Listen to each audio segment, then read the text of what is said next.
Está no ar o Bola na Rede. Chegamos para falar do nosso futebol, de um fim de semana que foi agitado, nem tão bom para um lado, bom em outro. O Atlético venceu o Botafogo, a primeira vitória, já o Cruzeiro não foi bem, perdendo para o Red Bull. A gente tem o América, que foi bem, está na colocação provisória, segunda da Série B. O Atlético já não tão bem. Então tem muita coisa para a gente falar. Série A, Série B, num dia que todos nós estamos tristes, o coração partido em todo o mundo em função da perda do Papa Francisco e principalmente para nós católicos, por tudo que ele plantou, por tudo que ele mostrou, a humanização de muitos aspectos da igreja. Então hoje a gente está um dia um pouco diferente. Essa segunda-feira amanhecemos com essa triste notícia e estamos aqui para falar também do nosso futebol nesse dia que, com toda certeza, para muitos brasileiros que tem esse sentimento pelo Papa, o carinho, ele que também teve pelo Brasil, e os católicos em todo o mundo. Então, um dia difícil para todos nós. E você pode acompanhar o Bola na Rede, nosso programa na TV aberta, canal 30.1, na Vivo TV, canal 513 e ainda na Valinet, no canal 159. Nosso programa também está ao vivo no youtube.com/canal TVH, que você participa com a gente pelo nosso WhatsApp, 31996802910. Vou começar falando sobre a rodada. Pelo lado do Atlético, o Atlético não começou muito bem, primeiro tempo não foi legal. E aí veio o segundo tempo. O Cuca mexeu, consertou os problemas da equipe, a escalação inicial não foi legal e o Cuca até disse que ele guardou as armas para não usar tudo de uma vez. Só que o Atlético ficou pobre no primeiro tempo e no segundo tempo, também graças à expulsão, o gol logo no início, o Atlético deslanchou. Pelo lado do Cruzeiro, o Cruzeiro, para mim, está devendo em muitos aspectos. A gente não consegue ver o Cruzeiro numa sequência, o que é normal nessa fase de adaptação. Mas o Cruzeiro ficou devendo muito. E as peças que entraram não corresponderam. E, para mim, que equívoco do Léo Jardim, que equívoco. O Jonathan não está conseguindo jogar na zaga, muito menos numa lateral direita. Então, o Cruzeiro tem que fazer algo mais. E vamos lá, começar falando do Cruzeiro, que foi até Bragança Paulista e perdeu por 1-0 para o Bragantino. O Cruzeiro buscava a segunda vitória seguida após um bom futebol, bateu o Bahia por 3-0 na quinta passada. Aqui, por enquanto, nossos convidados, o Matheus Oliveira e o Jurandir Gama Filho, que hoje o Jurandir falou, não vou poder falar nada errado. Por quê? Porque a dona Patrícia Gama está aqui, vem acompanhar de perto. O Jurandir está dando umas escapulidas na hora do almoço. Ela falou, vou conferir onde você vai. Eu vou para a televisão. Vou lá para ver mesmo. É isso mesmo, Jurandir. Então, a pressão hoje, a responsa do que você vai falar, hein? O que pegou para o lado do Cruzeiro? Um abraço.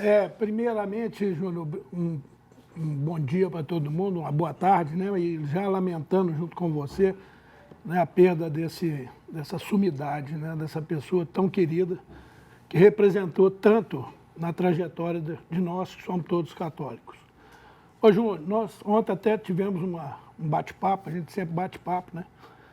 Durante os jogos. Eu acho que o Cruzeiro vai oscilar como vem oscilando. Os lances estão na tela aí. Mas eu ontem vi muito mais uma armação de um treinador do lado oposto, foi o que nós discutimos ontem. O Bragantino ontem parou o Cruzeiro, não deixou o Cruzeiro andar. Como o Cruzeiro não tem jogadores para arrastar, para jogadores de quebra de linha, então ficou muito difícil de jogar, né? Então, eu acho que o Bragantino ontem tem muito mais mérito do que falha do Cruzeiro. E a gente tem aqui também o Matheus Oliveira. Matheus, o Jurandir atribuiu muito, a gente conversando ontem, muito mérito do Red Bull. Eu vi duas virtudes e duas coisas que fizeram a diferença. Primeiro, a questão física. Isso foi muito evidente. Aonde estava a bola, eu falei com o Jurandir. Tinha 3 deles, seja no ataque ou na defesa. e outro ponta velocidade. Já o Cruzeiro, uma dificuldade absurda de saída de bola, tanto que o gol aconteceu dessa forma.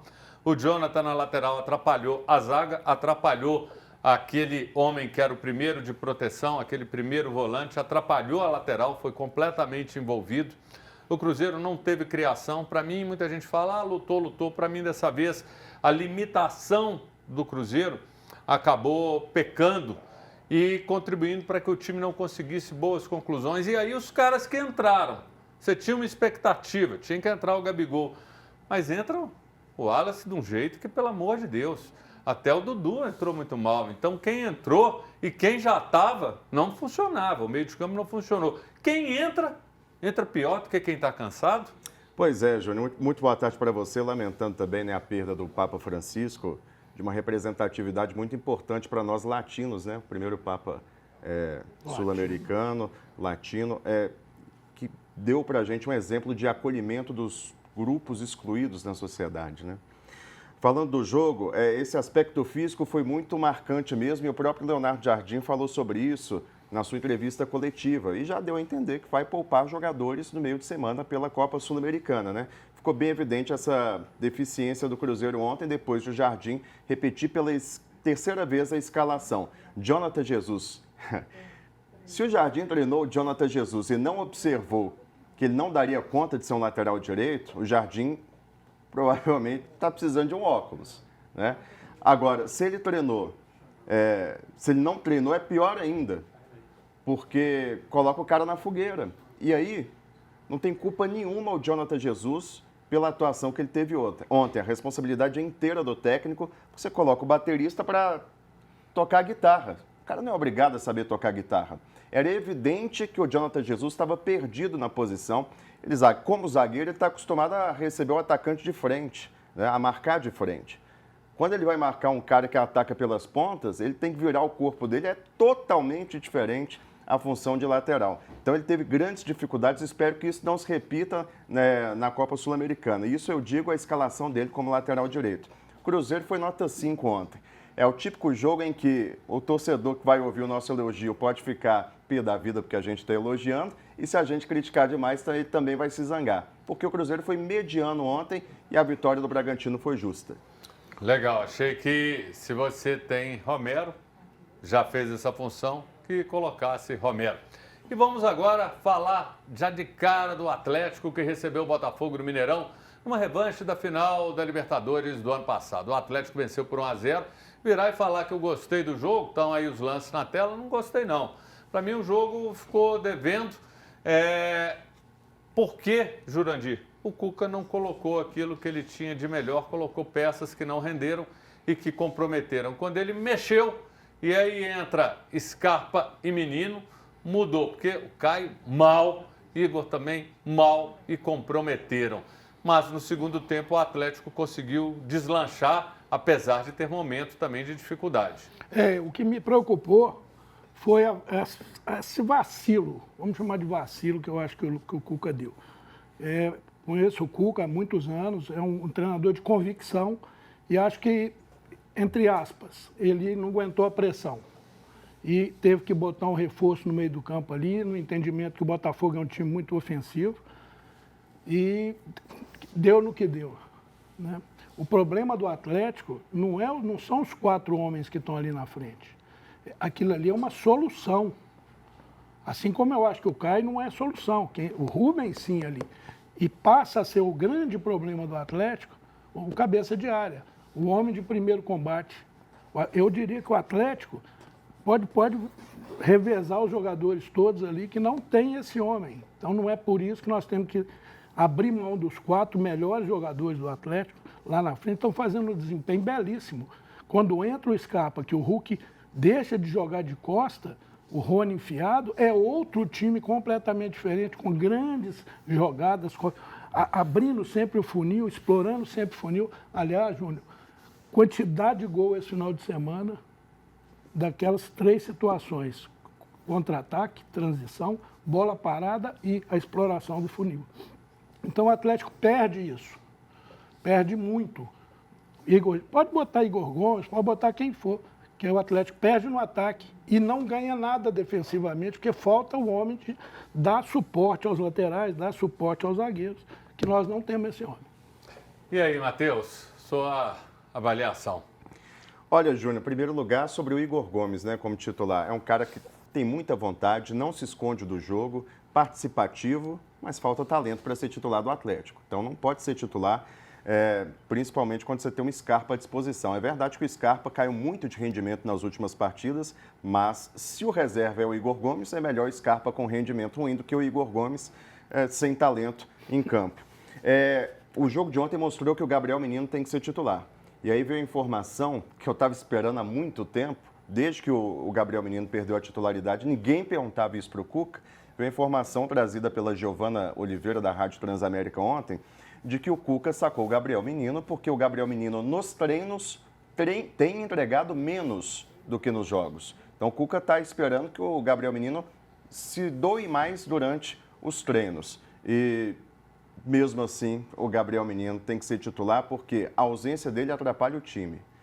O Rubens tem que ser o lateral esquerdo do Atlético, o Caio Paulista não dá, assim, sinceramente. Plenamente. Então, para a Copa Sul-Americana, o Cuca já falou, vou ter que poupar, porque a sequência é grande. Mas quando tiver todo mundo à disposição, é Rubens na esquerda, Gabriel Menino no meio, volta com o Igor Gomes para o banco de reservas. Eu faria ali um meio de campo com Fausto Vera, Gabriel Menino e Gustavo Scarpa. Tá certo. Galera, lembrando que quarta-feira, Atlético e Caracas, Sul-Americana, Cruzeiro Palestino, quinta-feira. A gente vai para um rápido intervalo e hoje, nesse dia triste para todos nós, no mundo inteiro, nós vamos voltar a falar da morte do Papa Francisco. O intervalo é rapidinho.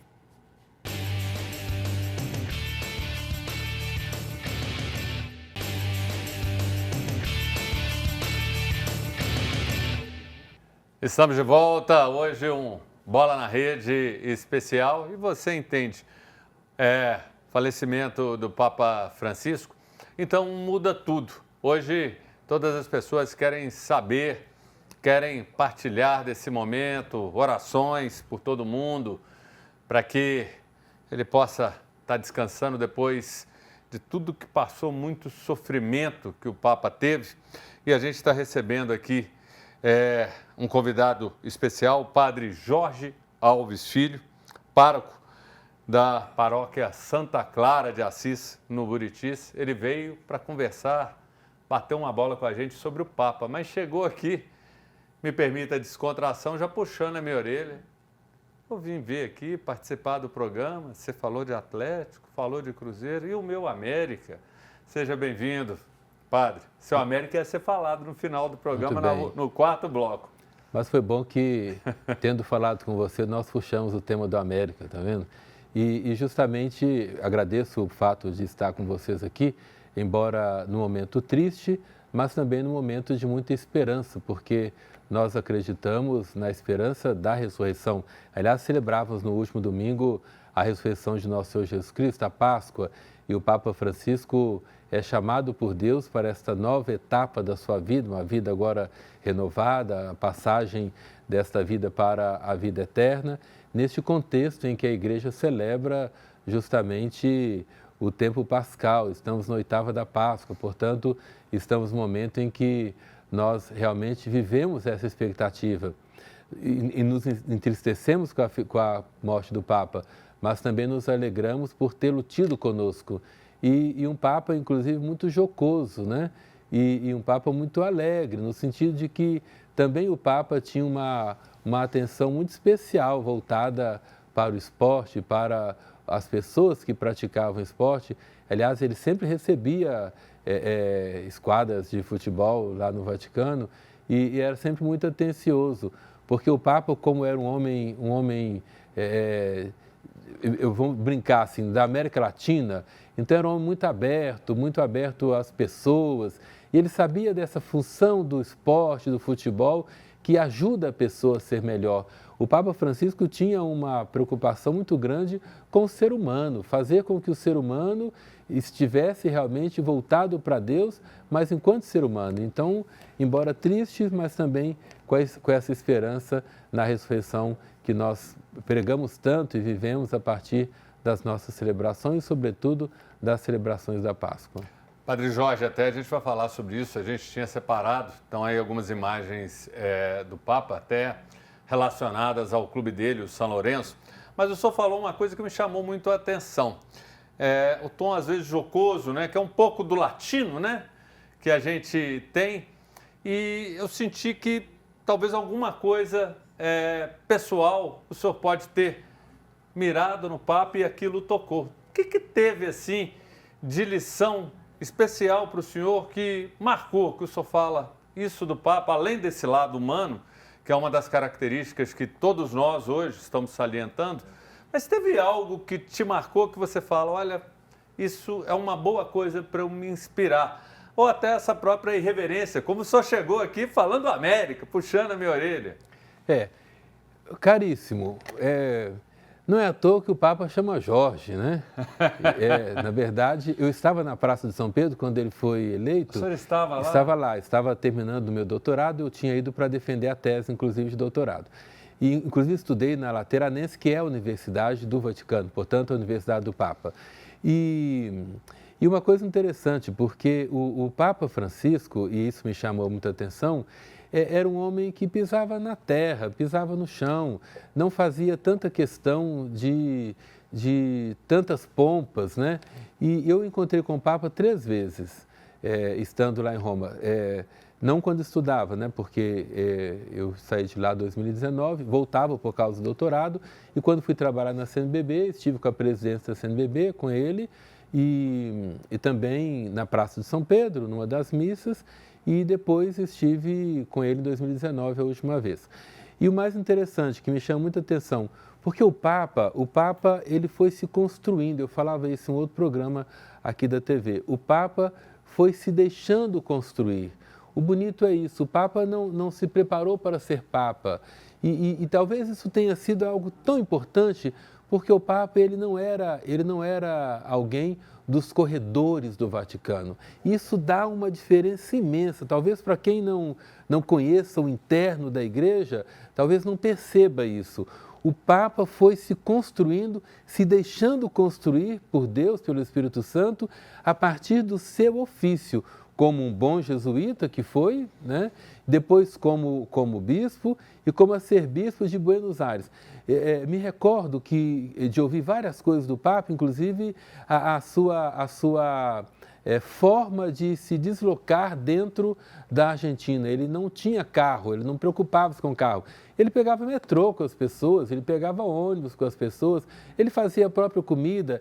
E esse homem, Jorge Bergoglio, quando chega a ser Papa, ele leva essa experiência. Ora, eu estou com 29 anos de padre, esse ano completo 30 anos de padre. E justamente eu fui construindo a minha vida de sacerdócio a partir das paróquias que eu trabalhei. Hoje eu trabalho no Buritis, um bairro muito bom, agradeço inclusive a Dom Valmor, que me colocou neste bairro, quando eu cheguei de Brasília, morava em Brasília, trabalhando na CNBB, mas eu sempre trabalhei na periferia. Sou um rapaz, fui um menino de periferia, nasci no bairro Paraíso, em Santo Ifigênio, mudei para o Duval de Barros, em Birité, ali me criei até os 17 anos, quando fui para o seminário. Então, o que eu trago do Papa? O Papa é um homem que gosta de gente. O Papa era um homem que gostava de ser gente. E por isso o Papa nunca deixou que a tristeza tomasse conta dele. Quando eu falo, ele é jocoso, é por isso. Ele viveu com muita tranquilidade o seu trabalho. Andar de metrô, um Papa no metrô, algo inconcebível. O arcebispo. Então, ele viveu o seu ofício e fez muito bem o seu ofício, mas o seu ofício não pesava mais do que a sua humanidade. Isso, para mim, na minha vida pessoal, é um legado. Depois, eu gostaria de falar da experiência que eu tive no encontro com o Papa. Não, só vai falar, que tem muita coisa aqui para perguntar. Inclusive, os olhos do mundo agora estão focados no Vaticano. Nós temos imagens ao vivo de lá nesse momento, você está acompanhando aí na tela. Essa expectativa daqui a pouco que, querendo ou não, vai tomar conta, já está tomando conta do mundo sobre o novo Papa. Mas o senhor falou 2 vezes a palavra construção. Qual o tijolinho que o Papa colocou na sua construção na sua essência, porque eu vejo que encontrar o Papa 3 vezes é um privilégio. Teve emoção e qual o tijolinho que ele colocou? Muita emoção. Aliás, encontrar o Papa 3 vezes eu devo ao nosso serviço Dom Valmor, que confiou em mim e me enviou para Roma para estudar mestrado e doutorado. Então, se deve a isso. O que eu trago do Papa para mim é justamente, é como se ele estivesse dizendo assim para mim: Jorge, seja de igreja, seja do povo, seja um padre de uma igreja em saída. E isso me ajudou muito. Só teve então sintonia, porque o senhor, na sua essência, você já falou, você já era do povo, veio do povo. Então, de repente, deve ter sido, eu acho que algo gratificante de encontrar um Papa reforçando a sua essência e valorizando aquilo, essa questão do povo. Porque, na verdade, o que eu percebi encontrando com o Papa? Que eu estava no caminho, digamos assim, eu estava no caminho certo. Eu estou no caminho certo. Eu caminho com o povo, eu procuro estar com as pessoas, eu procuro estar sempre aberto e atento às necessidades das pessoas. E isso para a gente é muito importante, porque às vezes o título pode vir acima da pessoa. E eu como padre, como assessor da CNBB, como professor também, já dei aula para alguns meninos que hoje são padres. Então você corre o risco de esquecer de esquecer a sua origem. Aliás, é um grande problema nosso, às vezes, é esquecer a nossa origem. Visualizar o Papa, e a primeira vez foi ali na Praça de São Pedro, quando ele passava, tínhamos terminado uma missa, e estávamos outros padres brasileiros, e o padre estava ao meu lado e falou: Papa, nós somos do Brasil. Ele falou: se são do Brasil, gostam de uma cachaçinha. Veja, isso ali após uma missa pontifical, naturalmente, na Praça de São Pedro.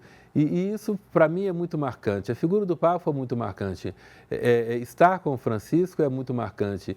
E, sobretudo, descobrir em Francisco que Francisco, ele traz Francisco para dentro da igreja. Ele não deixa que a igreja esqueça de Francisco. E de qual Francisco estamos falando? Estamos falando de São Francisco, um grande revolucionário no seu tempo, um grande homem de Deus, um grande homem da igreja e um grande homem das pessoas. Francisco não se esquivou de abraçar o leproso, não se esquivou de caminhar nas vias de Assis. E uma coisa interessante, Francisco não teve medo de ir até o Papa pedir que aprovasse a regra dos franciscanos. Então, eu sinto que eu sou um homem de muita coragem nos lugares onde eu passei, nos trabalhos que eu realizo. E essa coragem também eu senti muito encontrando o Papa Francisco. Estamos conversando aqui com o padre Jorge Alves Filho, pároco da paróquia Santa Clara de Assis, no Buritis. A gente viu imagens do Vaticano. E, padre, querendo ou não, e até o brasileiro brinca muito com isso, a expectativa que vai ficar da fumaça, né? Anunciando um novo Papa daqui a alguns dias. E hoje mesmo, na redação, a gente conversava sobre isso. Qual a linha, qual o caminho desse novo Papa? Uma linha mais conservadora? Manter essa linha do Papa Francisco? Às vezes a gente vê, ouve, conversa, procura entender um pouquinho mais sobre o Vaticano, sobre a Igreja, e fica essa divisão, querendo ou não. Não, tudo é cíclico, agora talvez venha um lado mais conservador, ou não. Na sua avaliação, eu sei que é muito difícil, apesar de que, com toda certeza, o senhor já imagina, olha, eu já tenho ali uns 3, 4 nomes que vai sair dali, ou 2. Mas qual que é a sua expectativa com relação a esse novo papado, a essa nova linguagem, se é que vai ter uma mudança da Igreja com o mundo, principalmente? Caríssimo, é uma pergunta realmente muito difícil, né? Não, mas o senhor dá conta. É igual fazer um gol em um time forte no jogo, num jogo de futebol. Então, a Igreja, ela se deixa levar, se mover pelo Espírito Santo de Deus. Você já disse aí, traçar o perfil do próximo Papa talvez seria um pouquinho pretensioso nosso neste momento exclusivo. Mas acreditar que a igreja, se nós percebermos nos 3 últimos pontificados, nós tivemos João Paulo II em torno de 27 anos de um pontificado antropológico, era um antropólogo, era um filósofo, era um professor, um papa que se preocupou com a família, portanto, era o Papa da família, João Paulo II, hoje São João Paulo II. Então, foi um período em que ressaltou-se muito a família, a igreja como família e a família. Tanto é que há uma frase de João Paulo II, família, torna-te o que és, ou seja, assume a tua missão. Mais ou menos 8 anos do Papa Bento XVI, um Papa que escreveu muito, um Papa que era um homem da escrita, um homem da doutrina, um homem que produziu para a igreja, que zelou pela doutrina da igreja, que nos deu grandes escritos e também era um homem da academia. Então a igreja ela aproveita daquilo que vivia com João Paulo II, ela vive com Bento XVI, um homem também muito humilde. Eu estava em Roma, estudei em Roma no período de Bento XVI, um homem muito humilde e muito capaz. A igreja se tornou uma igreja também respeitada. E agora, 12 anos com Francisco. Façamos aí, mais ou menos, quanto tempo nós temos, então, de um pontificado, unindo os 3. O Francisco, ele pega aquela proximidade de João Paulo II, ele pega a palavra de autoridade da igreja, do Papa Bento XVI, e ele transforma isso em proximidade. Então, há uma palavra que diz assim, as pessoas iam no tempo de João Paulo II para ver o Papa João Paulo II. As pessoas iam ao Vaticano no tempo de Bento XVI para ouvir o Papa. E as pessoas iam no tempo de Francisco para encontrar o Papa. Então, para sentir o Papa. Para sentir. Então, o perfil do novo Papa, ele foi sendo construído, creio eu, que a igreja constrói a partir da sua experiência de Espírito Santo, ela constrói homens de igreja. Eu tenho certeza que quem vem, nós não sabemos quem será, porque agora nos entregamos como igreja completamente nas mãos do Espírito Santo para que ele ilumine os nossos cardeais. O senhor é o nosso artilheiro aqui, nosso camisa 9. Na volta do intervalo, nós vamos ter aqui um camisa 10. O padre Samuel Fidelis. A gente tem lá no suíte os nossos técnicos, a Ana Paula Damasceno, Rafael Campos e eu só de gandula aqui vou tocando a bola. O intervalo é rapidinho, daqui a pouco a gente está de volta para falar mais desse dia triste, o dia da perda do Papa Francisco.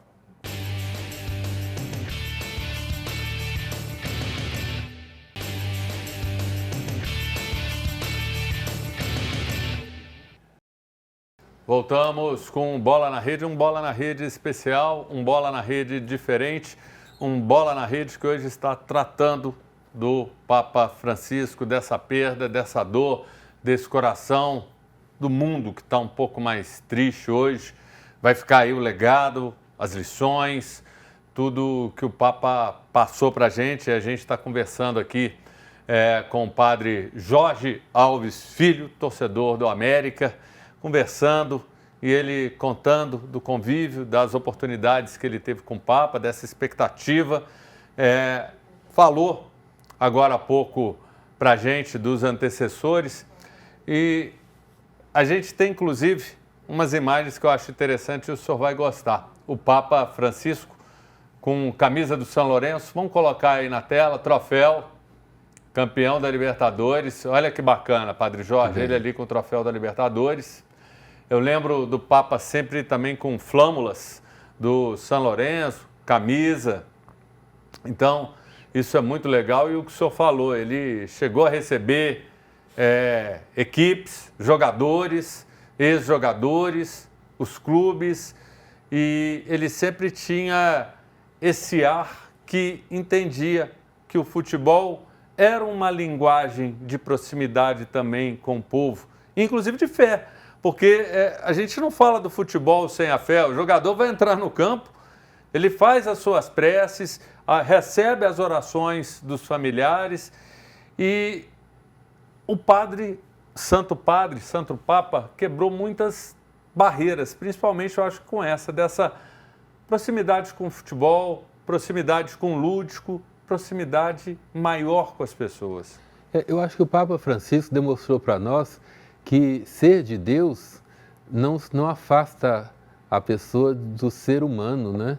Isso é tão bonito. Ser de Deus significa ser humano. Aliás, o homem foi criado à imagem e semelhança de Deus e o segundo mandamento é primeiro, amar a Deus sobre todas as coisas e amar ao próximo como a si mesmo. Então, o Papa Francisco, ele mostra que é isso. Ser alguém de igreja, ser alguém de Deus, significa ser alguém que vive na realidade, no mundo, nesta vida normal. E isso é tão bonito, tão importante, né? Por isso que ele brincava sempre com a gente. Só interromper o senhor um minutinho, é rapidinho. Porque de um camisa 9, de um atacante, que é o senhor, Padre Jorge, para o nosso camisa 10, Padre Samuel Fidelis, que vai entrar aqui na conversa com a gente. Então, seja muito bem-vindo, Padre Samuel Fidelis, nesse dia triste para todos nós. O senhor que vem contribuir aqui, batendo esse papo com a gente, aqui com o Padre Jorge Alves, lá do bairro Buritis, paróquia Santa Clara. Então, seja muito bem-vindo, Padre Samuel. Uma boa tarde, Júnior Brasil. Boa tarde, saudação reverente ao Padre Jorge, dando excelentes contribuições. Ele tem muita expertise nesses temas eclesiásticos e todos que nos acompanham pela TV Horizonte nesse momento de luto, de tristeza, mas de esperança cristã. Padre Samuel, de cara eu quero te fazer a seguinte pergunta, que nós conversamos, o Padre Jorge falou aqui, e a gente falou do lado humano, dele gostar de futebol, o Papa, o São Lourenço, sempre recebia o pessoal do futebol, mas a pergunta que eu te faço é a seguinte: o que o senhor imagina que ele vai estar deixando de legado para o próximo Papa? O próximo Papa vai olhar para trás e falar: eu não posso negar isso, eu não posso desconsiderar isso, eu tenho que absorver isso no meu papado. O que o senhor diria que vai servir de inspiração para um novo Papa que foi deixado pelo Papa Francisco? Penso, Júnior, e todos que nos acompanham, a Igreja Católica tem os seus dogmas, que é a maneira com a qual a Igreja articula em formulações muito acertadas aquilo em que ela crê. Por exemplo, o dogma da Imaculada Conceição, Maria, que foi concebida sem pecado. Eu diria que o momento contemporâneo também tem um grande dogma, que é o dogma da diversidade. Não é possível hoje estar num ambiente de trabalho, não é possível hoje relacionar-se com as pessoas, não é possível hoje ter uma fé, ter um time de futebol, sem essa capacidade de perceber que a diversidade ela não é uma oposição. Não é o fato de que o outro pensa diferente, que vota diferente, que crê diferente, que se relaciona diferente, que o desidrata de sua dignidade humana e me impede de, nessa diferença, criar uma unidade.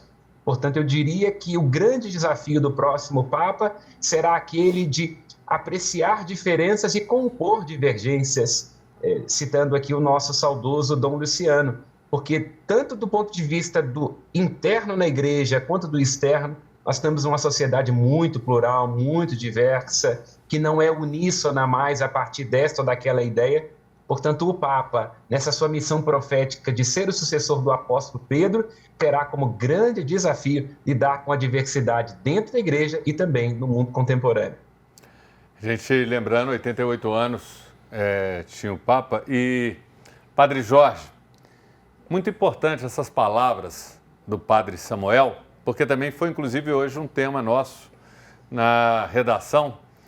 E um dos legados do Papa é com relação à presença das mulheres, a valorização às mulheres. Ou seja, ele conseguiu trazer algo que durante muito tempo ficou meio largado de lado e ele iniciou esse processo de muita valorização à mulher nessa história da igreja. Qual a importância que o senhor destaca nisso, em cima até do que falou o Padre Samuel sobre essa diversidade que não tem como a gente fechar os olhos e nem ficar, eu sou homem, eu sou mulher, eu sou mais, não. E o Papa deixou isso claro. Sim, interessante, meu caro, que as mulheres sempre tiveram uma presença muito marcante no segmento de Jesus, nas primeiras comunidades cristãs, e também, inclusive, o papel das mulheres na ressurreição do Cristo. E também na igreja. Talvez, usando da palavra do padre Samuel, recordando que o Papa, ele percebe que as mulheres têm o seu protagonismo, é a sua pergunta, e tira as mulheres da sacristia, porque as mulheres sempre estiveram nos trabalhos da igreja, só que na sacristia. Num outro plano. Num outro plano, sem serem vistas no plano de frente, mas no plano de fundo. Mas, na verdade, elas sempre foram protagonistas, só que às escondidas. Sim. E o Papa Francisco demonstra que não, é preciso perceber que a mulher ela tem uma ajuda imensa para dar à igreja. E, inclusive, eu também trabalhei no nosso seminário aqui antes de ir para Roma, chamado por Dom Valmor. Naquele tempo, nós trabalhávamos com as psicólogas, juntamente com os seminaristas, e Belo Horizonte, Dom Valmor já tinha convidado psicólogos para trabalhar. Ou seja, o Papa fala assim, é preciso a presença das mulheres também na formação dos padres. Veja que avanço. Então, claro, os meninos que vêm para o seminário têm suas mães, suas irmãs, suas tias, primos, etc. Então, eu diria que o Papa Francisco, ele reconhece. A mulher sempre teve o seu trabalho importante na igreja. Ele tira a mulher da sacristia e protagoniza a mulher no papel e no lugar que é dela. Não foi um favor que o Papa fez, deixando as mulheres serem protagonistas na nossa igreja. Não, absolutamente. Ele demonstra para todos nós que esse é o papel dela. O homem não pode assumir o papel belíssimo de contribuição na evangelização que é das mulheres. Por isso que é tão importante o Papa trazer esse tema das mulheres na igreja. Então, pode ser que tenha espantado algumas pessoas, mas ele traz esta beleza da presença feminina para que a igreja seja realmente uma igreja evangelizadora e presente no mundo. Ora, em várias outras instituições, a mulher já protagonizava-se muito ali. Faltava a figura do Papa Francisco para trazer também esse dinamismo para a nossa igreja. Padre Samuel, diante de tudo isso e ouvindo as belas palavras do Padre Jorge, eu lembro do papel das mulheres e é interessante que a gente vê que elas receberam agora, principalmente com o Papa, o holofote, a luz. Mas eu lembro de um papel determinante de tantas coisas que nós temos para falar, de Maria, mãe de Jesus, quando o primeiro milagre, bodas de Canaã, são realizados por Jesus graças a ela, ao pedido dela, que ela chega para Jesus e ele fala, não é minha hora ainda. E ela pondera, e ele consegue entender os motivos, ou seja, não temos que ver concorrência, temos que ouvir, temos que entender essa sabedoria, essa essência. E acho que o Papa promoveu essa renovação de uma maneira, dando um recado ao mundo, principalmente dentro da igreja, de algo que lá atrás a mulher já tinha esse papel tão determinante e principalmente pelo exemplo de Maria. É um caminho, espero que sem volta e que seja inevitável e essa presença da mulher cada vez mais, Padre Samuel. De fato, Júnior, uma das grandes descobertas da contemporaneidade é o desse protagonismo feminino, que no primeiro momento foi entendido como uma espécie de oposição a ser estabelecida entre o masculino e o feminino, e cada vez mais nós, com o esclarecimento próprio que vamos tendo tido, vai sendo daquele lugar de perceber a inteligência feminina no seu lugar, onde a ternura não se opõe ao vigor, onde a sensibilidade feminina ela não significa demérito de um senso mais prático. Então, tudo isso é muito importante. Agora, eu queria destacar, para que não caiamos nessa ilusão de que o Papa Francisco está trazendo alguma coisa que é uma espécie de progressismo dentro da igreja, quando nós olhamos a própria estrutura das Sagradas Escrituras. O senhor citou muito bem, Júnior, e quem nos acompanha pela TV, a presença do Padre Jorge, a Virgem Maria, mas vamos antes, as matriarcas do Antigo Testamento. Nós não podemos pensar a fé judaica cristã desvencilhada dessas grandes mulheres, Sara, Rebeca, Raquel.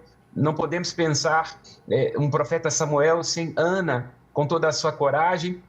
E, claro, no Novo Testamento, num particular espaço no Evangelho de Lucas, destacando Maria, Isabel, Ana, que tem grande lucidez. Estávamos ontem meditando o Evangelho da ressurreição do Cristo e vemos Maria Madalena naquele título que é recobrado pelo Papa Francisco, que é o título da patrística. Ela é a apóstola apostoloro, ou seja, é a apóstola dos apóstolos, é a primeira a se encontrar com o ressuscitado e dizer, ide, ele vos precederá na Galileia. Então, o anúncio cristão, ele tem uma tessitura desde o início muito feminina. E quero destacar também que, ao longo da história da Igreja, as mulheres continuam sendo figuras de articulação. Nós não podemos pensar numa conversão de Constantino sem pensar numa Santa Helena. Nós não podemos pensar no reino dos francos, que é Clovis, quando se converte o primeiro reino ao catolicismo, sem uma Clotilde. Não podemos pensar num período medieval sem uma Santa Idelgarda, inclusive doutora da Igreja. Não podemos pensar numa reforma, num período muito tenso do confronto do catolicismo com o protestantismo, sem uma Santa Teresa d'Ávila. Então, a Igreja Católica está coberta em sua história de mulheres que são figuras centrais, não apêndices, não coadjuvantes, mas centrais para que a Igreja continue fiel ao seu início e para que ela possa continuar anunciando a boa nova de Jesus Cristo. Então, o que chega agora com a Simone Bambrilla, nomeada a primeira prefeita pelo Papa Francisco, é, na verdade, um influxo que diz respeito ao cristianismo na sua origem, nas matriarcas, na Virgem Maria, em toda a sua história. Então, o Papa Francisco não é um progressista, como se ele tivesse, de alguma forma, desidratando a fé cristã ou o catolicismo de sua tradição. Ele, na verdade, traz um senso de atualidade que a gente perdeu em algum momento, por motivos que demoraríamos uma tarde para poder apresentar e esclarecer do ponto de vista eclesiástico, antropológico, filosófico, sociológico. A gente está conversando com o padre Samuel Fidelis, diretor da Rede Catedral de Comunicação Católica, e também com o padre Jorge Alves, da paróquia Santa Clara, lá do Buritis.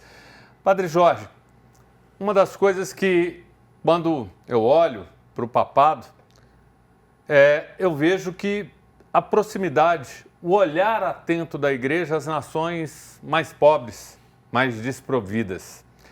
É também, a exemplo do que a gente falou sobre a diversidade, as mulheres, algo que a Igreja não pode mudar o alvo de uma hora para outra com uma mudança do Papa, de um novo Papa. Eu entendo que esse caminho é uma linha reta que a Igreja não pode abrir mão e vai continuar para essas nações, às vezes tão sofridas, num mundo que evoluiu tanto, mas ao mesmo tempo a gente convive demais com as desigualdades. O Papa Francisco, ele inclusive foi um grande protagonista da reflexão sobre a migração, não é? E quando ele fala, por exemplo, da casa comum, a casa é de todos. Os países, eles não podem ser fechados à entrada de outras pessoas. Claro, com toda a sua autonomia de cada nação, mas o Papa Francisco, ele abre essa discussão, ele reflete muito e faz os líderes mundiais refletirem sobre isso. E justamente, meu caro, porque quando você percebe que é possível abrir o seu país para a migração, claro, dentro de toda uma organização, você percebe que então não há distinção entre as pessoas. Porque senão o país que tem mais condição fica na sua condição e não acolhe aquele que tem menos condição. E o Papa Francisco sempre incentivou, justamente através das suas viagens, viajando para países, inclusive com números menores de cristãos católicos, incentivando justamente esse apoio. Mas eu queria ressaltar algo que está no início do pontificado de Francisco, quando Francisco apresentou ali, foi um espanto na época, né? Apresentou uma igreja doente, né? Doente no seu interno. E depois o Papa Francisco vai falar de uma igreja em saída, justamente pensando nessa questão dos mais necessitados, dos mais pobres. E o mais interessante é que ele faz esta exclamação sobre doenças da igreja para os cardeais, que são aqueles que o ajudam e que são presentes em todas as partes do mundo, para dizer para os cardeais, se a igreja será convidada nesse pontificado a ser uma igreja em saída, uma igreja como um hospital de campanha, ela não pode estar doente. Ela não pode estar doente. Por isso, o Papa procurou, no interno da nossa igreja, ajudar-nos a curar algumas das nossas feridas. E eu queria dizer também um tema que quase não se fala. O Papa não protagoniza só as mulheres. O Papa protagoniza as pessoas que vivem em situações de vulnerabilidade.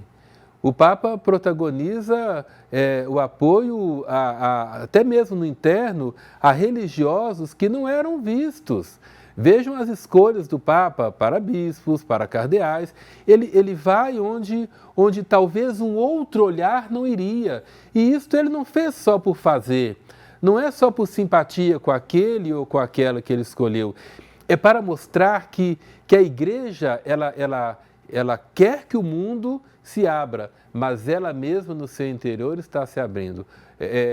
E quando o padre Samuel fala, temos que pensar, o Papa não pode ser tido apenas como um progressista. Por quê? Porque ele não fez nada que não estivesse como base o Evangelho de nosso Senhor Jesus Cristo. Padre Jorge Alves, que alegria ter o senhor aqui nos estúdios, conversando com a gente. O senhor que é pároco da paróquia Santa Clara, lá no Buritis, vou te prestigiar e quem sabe um dia a gente vai ver o América jogar, viu? Que alegria ter a sua presença aqui. E também o padre Samuel Fidelis, que alegria ouvir o senhor, padre. Muito obrigado a vocês dois por esse bate-papo tão elucidativo para o cristão nesse momento que está triste com a perda do Papa Francisco. Muito obrigado aos dois. Eu agradeço a oportunidade de estar aqui, refletir com você sobre o Papa, um homem que deixará no mundo uma marca muito grande. E gostaria de aproveitar, mandar um grande abraço para o meu povo do bairro Buritis. Nós abrangemos o Buritis Estoril, considerado o maior bairro de Minas Gerais, portanto temos uma paróquia com quase 70 mil pessoas, só o Buritis 42 mil pessoas. E deixar registrado aqui, meu caro, o Buritis é um bairro onde nós temos muitos americanos, não é só o padre não, viu? Tá certo. Abraço para a Yara e para o Múcio, inclusive, que são dois americanos ferrenhos lá conosco. Grande abraço. Padre Samuel, seu boa tarde. A minha palavra é de agradecimento, agradecendo mais uma vez ao Padre Jorge, Juno Brasil, tem sido uma pessoa de grande contribuição aí para nós e para toda a Rede Catedral de Comunicação durante esse dia, muito empenho na TV Horizonte, na Rádio América, apesar aqui da distância física, estou em um outro evento aqui em Tiradentes, quero me mostrar muito próximo, muito agradecido, muito orgulhoso por tudo aquilo que temos feito na Rede Catedral de Comunicação Católica. E quem nos está acompanhando, siga conosco, acompanhando durante todo o dia essa cobertura da Rede Catedral de Comunicação Católica. Muito obrigado. Obrigado, Padre Samuel. A gente vai ter uma cobertura completa da morte do Papa Francisco e hoje o programa Cira Antão começa mais cedo, 4 da tarde, e continuando a repercussão da morte do Papa Francisco. Muito obrigado a você. Amanhã a gente está de volta com Bola na Rede. Hoje às 7 horas tem um Placar Horizonte. Amanhã tem o Deus Me Livre às 10 da manhã. E amanhã, 1 da tarde, a gente está de volta. Obrigado pela sua companhia. Até amanhã.